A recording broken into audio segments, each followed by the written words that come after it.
मंगलो बोलिए। मंगलो बोलिए। वैसे जी मेरा थोड़ा सा अलग आज के विषय का प्रश्न ही है, मतलब धर्म के ऊपर ही है, तो क्या मैं हम्म, पूछ सकती हूँ? पूछिए ना। मेरा जी जी धन्यवाद। मेरा कहना था कि एक वो जैसे जातक कथा है कि जिसमें तेरहवीं राजकुमार 16 वर्ष तक अपाहिज बन के रहते हैं, गूंगे बहरे बन के रहते हैं। हम्म। तो इसलिए रहते हैं कि उनको आगे चलकर राजा नहीं बनना रहता है, क्योंकि उनको हम्म। पिछले जन्म में याद रहता है कि वो राजा थे तो उन्होंने कुछ गलतियां की जिस वजह से 50 से 60 हजार उन्हें नरक में रहना पड़ा। हम्म। तो मेरे को एक आता है कि बोधिसत्व से कभी ऐसी गलतियां इतनी बड़ी हो सकती है क्या? तो बिल्कुल हो मुझे सकती डर है। लगता है इतनी हुए सारी हैं गलतियां ऐसे, करते हैं। इसके इसके पहले भी कई सारे गलतियां हुई उनके। जी एक जी स्त्री के साथ व्यभिचार हो गया था उनको, सन्यासी होते हुए, सन्यास रहते हुए एक जन्म में एक स्त्री के साथ उनका व्यभिचार हो गया था, एक राजा की पत्नी के साथ। वो राजा की पत्नी थी। जी और जिन राजा ने उनको आश्रय दिया था अपने वन में, राजा बाहर गए थे, और ये भोजन के समय के लिए अपने, ये भी अपने भोजन के समय पे आए थे। उस इंटेंशन से बिल्कुल नहीं आए थे। भोजन के इंटेंशन से आए थे, जो समय था तो भोजन के इंटेंशन से आए थे। तब रानी शायद से कपड़े बदल रही थी, और तब जैसे ही एंटर किए तो वो डर गई, और फिर उनके वस्त्र गिर गए, तो फिर इनके मन में काम राग जागा, और फिर इनसे व्यभिचार हो गया उनके साथ। सन्यासी थे उस जीवन में वो, ब्रह्मचर्य का पालन कर रहे थे। तो ये विचार कर सकते कि वो बोधिसत्व होने के बावजूद, पारमिता होने के बावजूद, इतना संकल्प मजबूत होने के बावजूद भी एक दूसरे के पत्नी दूसरे के पत्नी के साथ उनका व्यभिचार हो गया था। पर तुरंत अपनी गलती सुधारते, और फिर वो छोड़ के ले जाते उस राजपाट को हमेशा, सॉरी उस वहां पे, और कभी वापस नहीं आते हमेशा, फिर हमेशा के लिए वो पहाड़ी में रहना शुरू कर देते। तो सभी से गलतियां होती है, गलती होना एक मानवीय गुण है, मानवीय स्वभाव है। पर गलती होने के बाद सुधारना भी एक मानवीय स्वभाव है। तुमसे भी बहुत डर लगता है कि हमसे तो कितनी गलतियां होती रहती है, गलती इसलिए मतलब तो हमारा कोई। इसलिए तो इसलिए तो मैं, मेरा मानना है कि जल्द जल्द मुक्ति प्राप्त कर लो, और अपना कल्याण साधो। जी धन्यवाद बंटी जी, बहुत अच्छा।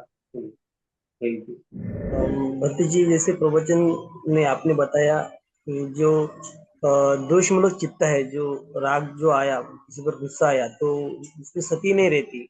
बाद में थोड़ी देर के बाद में कि मैंने ऐसा क्यों कहा, कि मैंने ऐसा बोलना नहीं चाहना था, लेकिन वो हो गया। तो उसको तो वापस नहीं ला सकते, लेकिन वो जो तुमने जो 5 नियम बोले, श्रद्धा और प्रज्ञा, वीर्य और ये पांचवा, तो इसमें समझो कोई बाजू कमजोर रही तो उसको कैसे बलवान बनाना है? जो समझो एक कमजोर है, एक बलवान कैसे बनाए?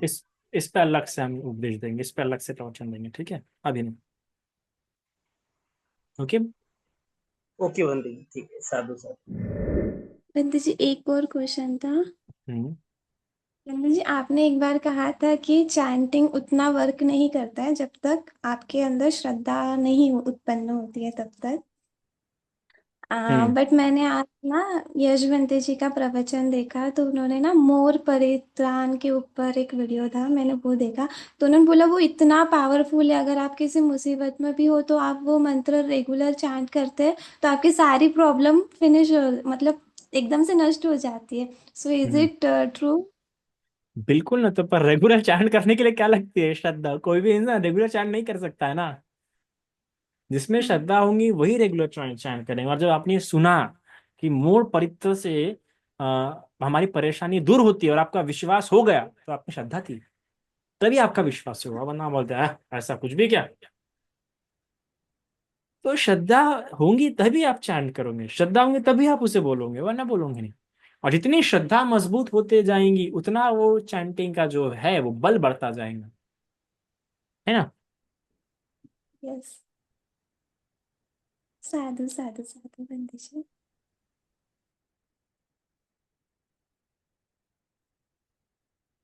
बदामी बनते जी। मंगल। बनते जी, आ, हर साल वर्षावास में अभी भिक्खु संघ वर्षावास करता है, लेकिन उपासक उपासिकाओं के लिए संकल्प रहता है। तो इस साल मेरा संकल्प मेत्ता भावना, मैत्री भावना निर्माण करने की है। तो साधु साधु। उसमें मुझे कुछ धन्यवाद बनते जी। कुछ ऐसे मतलब अभी मैं विद्यार्थी हूँ, तो विद्यार्थी में जो रैंक होते हैं तो रैंक में किसी से ईर्ष्या भाव होता है। तो कभी क्लास में हो तो झगड़ा होता है, तो नहीं तो कुछ कुछ बोला तो कलेश होता है। तो ऐसे में अगर हम शांत रहे, हम मैत्री भावना रखे, लेकिन सामने वाला बार बार आके कलेश कर रहा है, तो उस समय आप मित्रता भावना उनके लिए मैत्री भावना कैसे रखे? नहीं उपासिका, देखिए ईर्ष्या होना कोई गलत बात नहीं है, ये स्वभाव होता है। वो किसी किसी के स्वभाव में ईर्ष्या होती है और किसी किसी को ईर्ष्या उत्पन्न होती है। उस ईर्ष्या के चलते बुरा ना करना, वो आप पे कंट्रोल में हो सकता है। ईर्ष्या आप पे कंट्रोल में नहीं रह सकती। ईर्ष्या तो आएगी, समझ में भैया, आप कंपटीशन में है, ईर्ष्या तो होंगी। जी पर उस जी ईर्ष्या के चलते वाणी द्वारा आप उसका गलत कर रहे हैं या काया द्वारा गलत कर रहे हैं, मन छोड़, मन में आने दो जितना चला था, पर काया द्वारा वाणी द्वारा कुछ गलत करे तो वहां पे समस्या है। वहां पे आपको कंट्रोल करना है कि नहीं आने देना। या जब ईर्ष्या आ रही हो, आपने जान लिया कि तो ईर्ष्या है, मुझे ईर्ष्या नहीं करनी है, ऐसा मन को बोलो। और ईर्ष्या जब बड़ी भी रही है जी तो भी जी काया और वाणी से मुझे गलत नहीं करना, मुझे कुछ कर्म नहीं करना, ऐसा खुद को बोलते रहो। और बाकी तो एकदम से हटेंगे नहीं वो ईर्ष्या, है ना, क्योंकि वो स्वभाव है, हट गए तो फिर अनंत हो जाओगे। तो वो तो बनी रहेंगी, होती रहेंगी। और समस्या ये बात की कि आपने कोई गलत काम नहीं करना है। अगर वो बार बार आपके साथ आके कलेश कर रहे हैं तो make a boundary, give him एक तरह के लिए उसको अल्टीमेटम दे दो कि देखो भैया, अगली बार करोगे तो बेवजह मेरा मुंह बच जाएगा, तुम्हारे लिए झगड़ा हो जाएगा, तो प्लीज दूर रहो मुझसे। इतना रखो। कोई भी एकदम से जानबूझ के आके आपकी जिंदगी में ज्यादा इंटरफेयर नहीं कर सकता ना, जहाँ पे आपने अल्टीमेटम दे दिया उनको कि भाई नहीं हो सकता, और फिर भी अगर वो आ रहे हैं, सो फिर तुम्हारे पाप कर्म है। जी बनते जी, लेकिन दूर भी रखा तब भी मतलब कुछ पुरानी बातें याद आती कि उन्होंने ऐसा बोला। तो उस समय जो मैत्री भावना रखनी चाहिए कि नहीं, छोड़ो, जाने दो, फॉरगिव हिम, ऐसे वो नहीं, वाली अगर भावना। पुरानी बातें आपको याद आ रही है मतलब उसी गांठें बनी है ना, वो संस्कार बने, हो तो कोई प्रश्न करके छोड़ने पड़ेंगे, है ना। जी मैत्री को वो उतने अंदर तक आपको लेके जाना पड़ेगा, है ना। अगर आप एक छोटा सा जी पेड़ है, छोटा सा पौधा है, तो आप हाथ से उखाड़ सकते हैं, ठीक है जी ना। बनते एक जी। इतना बड़ा पेड़ है तो कुल्हाड़ी काफी, और इतना बड़ा पेड़ है तो फिर बहुत मारना पड़ेगा ना कुल्हाड़ी आपको, रप रप रप रप, है कि जी नहीं। जी जी बनते तो जी। जी आपको ये बात समझने की, बार बार अगर मुझे पुरानी बातें याद आ रही है, वर्तमान में आ रही है, समझ जाओ कि मेरे अंदर बड़ा गहरा संस्कार है। तो मुझे इस गहरे संस्कार के लिए वैसी गहरी मैत्री करनी पड़ेगी, थोड़ा लंबा समय लगेगा, एक्सेप्ट करना होगा आपको, ये सबसे पहली बात, कि मुझे समय लगेगा ये जी ईर्ष्या बनते निकालने जी। के लिए।